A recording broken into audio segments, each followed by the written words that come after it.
everybody, Devpro for Life here, bringing you guys another discussion on the newest Yu-Gi-Oh episode. Well, the discussion on the new episode.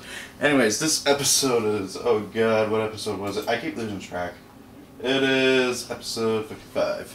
So, episode 55. It was a pretty good episode. We got to see a speed duel, a turbo duel, which was, oh my god, the first one since 5Ds, and well, I guess there was kind of a part of one in Bonds Beyond Time, but it was only really like the beginning and the end of Yusei's first duel with Paradox, and I don't know, it was like the first 5 minutes, and then it kind of ended because Paradox stole his dragon. Or at least I think, I can't remember. Anyway, so let's get on to the episode. First and foremost, as usual, spoilers, so link will be in the description. I suggest you pause the video now and go and watch that episode, and then come back and finish up this. So the episode, as I said, is pretty much nothing but the turbo duel between Yugioh and the Enforcer dude. Basically, the duel, it starts off with Yugioh going first. He summons out a Makindama and burns his opponent for 500. His opponent then goes into a new version of Goyo, a level 5 one, and this one has 1900 attack. Basically the same effect as Goyo. Also, Jude Fighter has a different effect in the anime. I did not realize that. This thing, it's 1900 beat stick, it's level 5. If it beats over something, it special summons the monster, and I think it's either position or just an attack position, but its attack is halved. Yeah, that's really interesting, and he, kills Makindama. He basically lowered its attack using Jude Fighter's anime effect, punched over, and it brought it back over. And that is also something that I thought was interesting, is that they kept Jude Fighter's anime effect from 5Ds. Or at least I think that was his effect. I cannot remember. It's been a while since I watched the episode.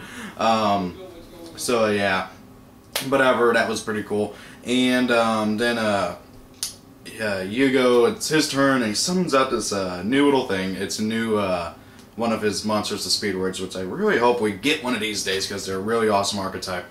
And this one, basically, it lets you use a tuner monster in your opponent's graveyard for a synchro summon of one of your synchro monsters. So he steals Jude Fighter, goes into a new level 6 synchro, which I think is level 6. I pulled it. Oh, no, it's level 5. And he's called Hyper Speedroid Chamber Rider. Level 5, 2000 attack. And if this thing battles, either being attacked or attacks, it gets 100 more attack power. And this is permanent. Oh, and the thing can attack twice. So he attacks over Makindama, and then attacks over what was he called? I think it's called Goyo Pursuer or something like that. I cannot remember the name, and I cannot find it anywhere on here. But the Pursuit guy then activates a trap card called Lost Star Descent. This card, it's an interesting card. It's actually a real card. It's been out for a long time now. And I think even Yusei used it a long time, like in one of the episodes in 5Ds. Basically what it does is it brings back a synchro monster that was destroyed. It's effectively negated, it's in defense position, it loses all its defense, and it cannot switch battle position. Also, its level is lowered by 1. He then summons out a Tore Apart and synchro summons into Goyo Predator. This thing is basically Goyo Guardian, except it summons it in attack mode. But Goyo Predator has 400 less attack than Goyo Guardian, but however it does have that same level, and everything else is the same. It's so weird. I was really hoping to see just Goyo Guardian, but then again, if Trudge is in this universe, then yeah, that means he probably has it, and he's probably the only one who has Goyo Guardian. So he attacks with Goyo Guardian, Goyo Predator, beats over Chamber Rider, and then Snat steals it with Goyo Predator's effects and attacks over. Attacks directly with Yugioh. Yugioh takes the first hit, but then he activates on the second attack this card called Dice Roll, or something like that. Yeah, I think it's Dice Roll. It's something along like Dice Roll and something like that. Basically what you do is you discard a dice monster, and conveniently all the tuner monsters for Speedwords have dice in their name, and then you use it and one other monster in your graveyard for a synchro summon of a synchro monster. and then all of your opponent's monsters must battle that Synchro monster. And you can only activate this trap card while you have 1,000 or less life points, and Yugioh happens to be at 500. So he discards a level 1 dice monster, I think it's like Red-Eyed Dice or something like that, and tunes it with his Makindama and goes for clearing Synchro Dragon, forcing his opponent's Chamber Rider to attack. That'll activate Chamber Rider's effect to boost it up by 100. He negates it with Clearing, destroys it, Clearing gains its attack power, and then destroys Yugioh Predator and wins the game. They didn't have to outrun the cops unlike Trudge, who just kind of gave up after he lost. These security people are relentless and like barricade the highway and everything, and can just keep going after them and everything. And that I found kind of interesting as well, is that unlike the security from 5Ds, where if you won the duel, they didn't continue going after you. They'd keep track of where you're going, but and try and get you later. But if you won the duel, then they just kind of didn't really care anymore until they got C again, and then they tried to get you. But Restart is maybe just you say for plot reasons. I mean, they seemed pretty relentless in going after Crow and 5Ds.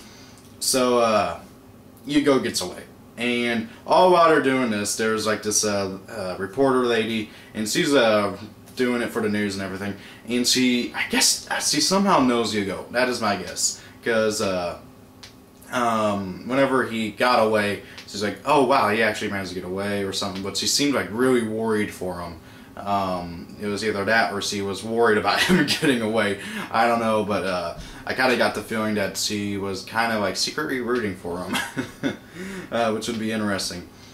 Also, we got to see a little bit of what the tops and the commons are like in the terms of like what happens whenever a speed duel like this is going on, and that the people in the tops and on their fancy class and stuff like that, they're like doing the thing with the wine glasses. I don't know like what you call that. They're like cheering for the cops and like, yeah, I get them.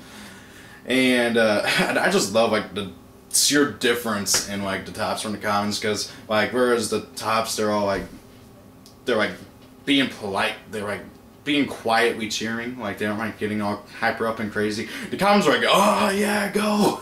I even have them in the wrestling, like in a wrestling ring, and like they're all like cheering and like waving their hands and everything. And it looks like they're all in like a concert or something, or watching a wrestling match go. And I really like getting to see that difference in the social stratification of what is going on in this kind of like city. Well, not kind of like in the city. Something else that I noticed after watching the episode a few times is you briefly get to see a map of the city, and it looks very similar to a map of New Domino City, except instead of just one island, which is, you know, the satellite, there's like 2 or 3. So I think either they made more satellites or something else happened. I just don't want to like completely give up hope that this is not because a lot of people are like really thinking that this is not the same city as New Domino City from 5Ds and everything. I mean, it looks really advanced and everything, but however, a lot can change over a few years. Like if this is 10 years in the future, like I thought, then a lot can change like real fast. Like you can, like if you compare this, no, if you go and look at like skylines of cities and compare them like now and how they were like 10 or 20 years ago, they can be completely different. But however, that is something that I really want to know if like this really is a completely different place or not. I've heard some theories that this might be the manga city, that this might be the manga universe, and that that would also be pretty interesting. But however, we're gonna have to wait and see like Jack or Crow duel and see what they use. So now that duel, the episode did not end with the duel. There was like 10 more minutes afterwards, and that was mainly focusing on Yugioh and Ko after they got to the Synchro Dimension. Now they show up the day after Yugioh and Yuzu beat up the security force. So Yuya, Serena, Sawatori, and Rhea all show up there. They're in the slums and they're walking around. trying to figure out where Reiji, Ninja Dude, and Gangansaka went. And whenever they're confronted by the police force and they block off all the other exit with gate blockers, which I thought was funny as heck. So they block off, so the police force show up, they block off all the exits with gate blockers. And of course they mistake Yuya and Serena for Yuzu and Yugioh, and Salvatore gets angry, and he's like, don't you know who I am? I'm Salvatore, and I'm just face-palming because you're from a different universe. They don't know who you are. I've never heard of you, but no. Salvatore, for some reason, has it in his head that he has to be known across all universes, which would be funny, but however, well, it is funny, honestly. The guy's an idiot. But however, and then Serena gets on the offense, and she's like, all ready to go and duel, and Yuya's trying to calm everybody down, and he's like, hey, let's try and talk this out, and nobody's listening to him. Ray is freaking out, and it's like hiding behind Yuya's they, and it's like holding on for dear life, and Yuya just, and then Salvatore activates the field action field, and Serena and Salvatore both pull out their duel discs, and then they start dueling the security, and Yuya's just looking like a sad puppy that nobody's listening to because he's just like, nobody's listening to him, and he's trying to, be smart about this, and I thought it was kind of funny. Also, from the looks of it, oh my god, I cannot wait to see that duel next episode this Sunday, I think. Yeah. Well, of course it won't come out on Sunday. So guys, that was, it's an interesting episode, and really guys, if you're not into Arc V yet, I really do recommend picking it up soon, and or at least with the dub. I don't know when the dub's going to come out. We got to see the intro. The intro, it's very rappy and stuff. I was going to do like a reaction to it, but I wasn't sure what to say, so it ended up being like a minute long, so I'm just going to do it here. The English intro for Arc V, I had to listen to it a few times, honestly. It's okay, it's nothing spectacular, it's rap. I normally hate rap, except for a few rare occasions. This was relatively good, like I could actually stand it. My main problem with the intro was the actual animation itself. It was it was kind of a mix of the first Japanese intro and just a bunch of scenes from the first season or two, and I just kind of thought that was kind of lazy. I mean, yeah, but however, at least use, like, if you're going to use the Japanese intro, just go full on out and use the Japanese intro. Like, seriously. But anyways guys, I am absolutely loving Arc V. I can't wait to see the dub, and I'm actually going to probably do a video talking about dubs and subs, especially when pertaining to Yu-Gi-Oh! I don't know. So guys, thank you all for watching. Have a great day. Tell me what you thought of the episode. And see you guys later. Thank you all for watching.